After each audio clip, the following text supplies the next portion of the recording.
This episode is brought to you by Cinderella Customs and Restoration in Post Falls, Idaho, and Snake River Street Rods in Kennewick, Washington. Go check them all out. Here comes the third and final episode from the Spokane Speed and Custom Show in April of 2024. Enjoy!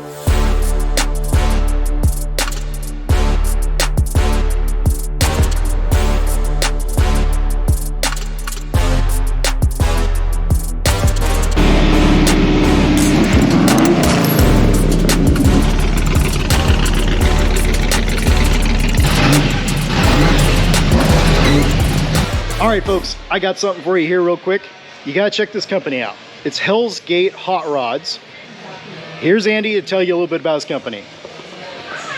Yeah, I'm Andy, owner of Hell's Gate Hot Rods. We build kind of all variety of things. Chassis, full builds, parts.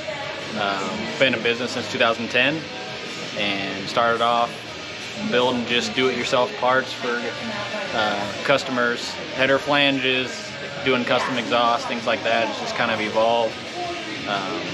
Now we're into a full shop doing builds, and then we're really starting to focus and do custom design chassis and whatever really customers need.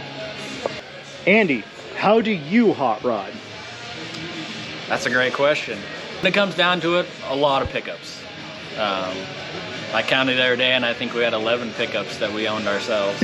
It's all the way from, we kind of have everything. I mean, I own 37 Dodge hot rod, full fenderless, chop channeled sections, everything like that. And then we got all the way up to like square body cruiser, just fun to do. And then everything in between, race truck. That's this truck here on our display is something like autocross.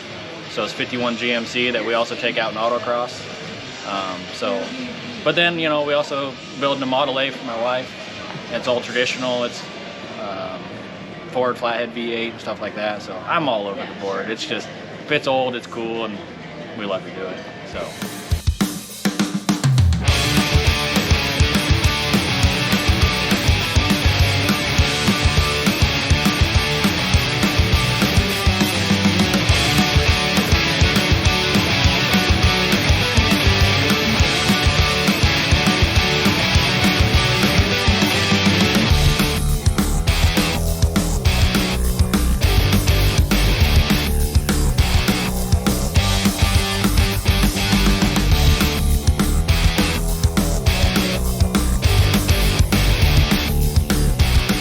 It's a 46 Buick. I bought it about 15 years ago approximately, and it was stock, in real good shape. And got to thinking about doing some different things to it.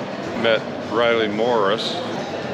He came up, took a look at the car, and we discussed some ideas in regard to what I wanted, the kind of look that I wanted on the car. I wanted a kind of more of an old school look to it. So it doesn't have, it's got old school wheels and tires on it.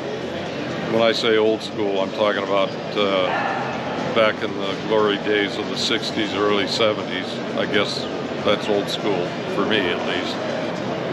I knew I wanted to have a big motor in it, a lot of power, because it's a big heavy car. That's how I rationalized my thinking on that. We got talking about the frame and the chassis, and we finally decided it'd be best if we go with a new frame. Took it all apart. Every nut, bolt, and screw's been replaced, and there's a lot of stainless stuff in this car that we discovered, which made for some complications, but kept the original gauges, restored the original gauges, because I wanted that look in the car. It's fresh out of the upholstery shop, about 2 weeks out of the upholstery shop.